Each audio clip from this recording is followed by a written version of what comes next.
Assalamualaikum warahmatullahi taala wabarakatuh. Salam ceria, salam kejayaan, salam kecemerlangan daripada Muallim S untuk antum semua pelajar Sekolah Rendah Islam Al-Irsyad khasnya dan pelajar-pelajar lain amnya. Baiklah, untuk hari ini insya-Allah dalam kita ber-PDP ataupun dah pun lama kita tinggalkan suasana hari raya, kan?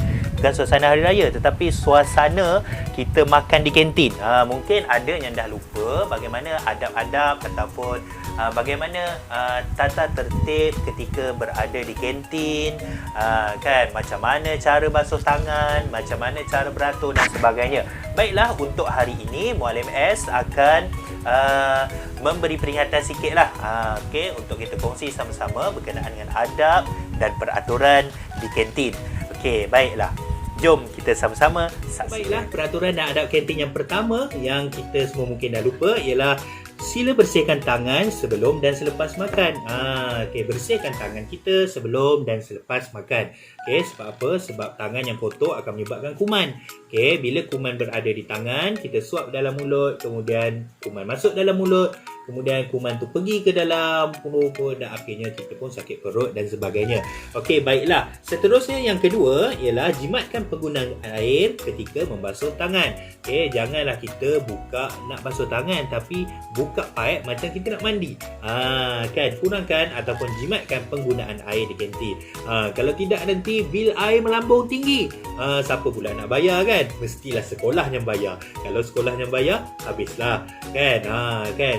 Kalau makin naik air, habislah sekolah nak bayar banyak, kan? Jadi jom kita jimatkan penggunaan air.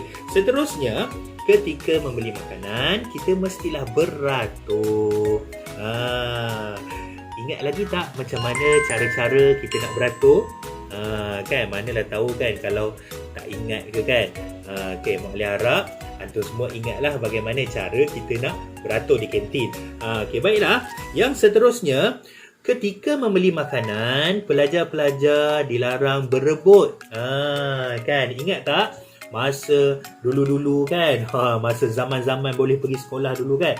Kita kita beratur, kemudian ada juga pelajar yang berebut, kan, panjat besi tengah kantin tu, kan. Jadi tak boleh lah, kan. Jadi kita kena ingat jangan berebut membeli makanan dan minuman. Sekarang berebut lagi tak? Tidak lagi. Food Panda kan ada. Kan. Baiklah, yang seterusnya, murid hendaklah duduk semasa makan dan minum di meja yang disediakan. Pelajar-pelajar mestilah duduk di tempat yang disediakan. Jangan makan berjalan, minum berjalan. Itu sama macam binatang lah. Kan, binatang dia suka makan berjalan, kejap sini, lepas tu bersepah-sepah dan sebagainya. Tak elok untuk pelajar, dan tak elok untuk manusia. Baiklah, yang seterusnya, jangan lupa untuk ucapkan terima kasih selepas membeli makanan dan minuman. Terima kasih makcik, terima kasih pakcik. Bila lepas kita beli makanan dan minuman. Sebab apa kita kena ucapkan terima kasih? Sebab mereka berjasa kepada kita. Orang yang berjasa kepada kita, kita kena ucapkan terima kasih. Kenapa Muallim kata berjasa? Sebab dia tolong jualkan makanan. Kalaulah pakcik dan makcik kantin tu tak ada jual makanan, kita nak makan apa? Kan, bawa bekal daripada rumah je lah, kan? Baiklah, yang seterusnya, baca doa sebelum dan selepas makan. Ingat lagi tak doa sebelum dan selepas makan? Pastikan ingatlah supaya antum semua taklah makan dengan syaitan. Orang yang tak baca doa ni nanti boleh makan dengan syaitan. Sedap. Kan? Baiklah. Dan yang seterusnya, gunakan kemudahan-kemudahan di kantin dengan cermat. Sama macam kita gunakan kemudahan di rumah. Pinggan, mangkuk, cawan lepas kita makan, adakah kita baling ataupun kita biarkan saja atas meja? Sudah tentulah tidak, kan? Di kantin ada tempat letak pinggan, ada tempat letak cawan, meja pakcik kantin dan makcik kantin dah bersihkan. Gunakan dengan cermat dan sebaiknya. Jadi amalkan sikap bersopan santun ketika berada di kantin. Jangan kurang ajar, jangan hentak-hentak meja, jangan ketawa terlampau kuat. Kan ketawa belah-belah je. Gitu. Kan jangan kau tahu wah sampai sedap-sedap tulang ayam. Kan. Okey, jadi tak boleh. Okey, baiklah. Kemudian sila buang sampah dan sisa makanan ke dalam tong sampah. Tong sampah di kantin ada keliling. Kan kalau di irsyad tong sampah dekat kantin tu ada banyaklah dekat keliling kantin tu ada tong sampah. Okey, pusing je dah jumpa tong sampah. Jadi apa alasan kita untuk buang sampah merata-rata? Kan, baik. Jadi kena ingatlah, okey, murid dilarang berlari ketika berada di kantin, kan. Muklim tak tahulah, antum semua mungkin dah lama tak berlari kan. Duduk dalam rumah je kan. Jadi mungkin nanti bila buka sekolah dah boleh beli kat kantin, mungkin antum akan berlari kan. Tapi ingat, jangan berlari di kantin. Sebab apa? Di kantin adalah tempat makan. Takut-takut terlanggar makanan orang ataupun takut-takut terjatuh sebab licin di kantin kan. Okey, jadi kena berhati-hati. Okey, baiklah adik-adik sekalian. Seterusnya, sekiranya ada masalah di kantin, laporkan segera kepada guru yang sedang bertugas. Sama ada kawan-kawan tercedera ataupun ada kawan tersedak makanan, tersedak nasi lemak, sedap sangat nasi lemak kantin kan.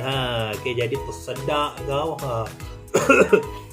Okey, jadi segera laporkan kepada guru yang bertugas. Okey, baik dah.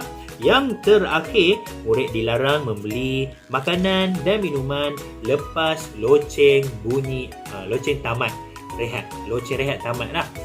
Kan, tengah beli kering. Tak boleh. Kena masuk kelas. Okey, sebab apa?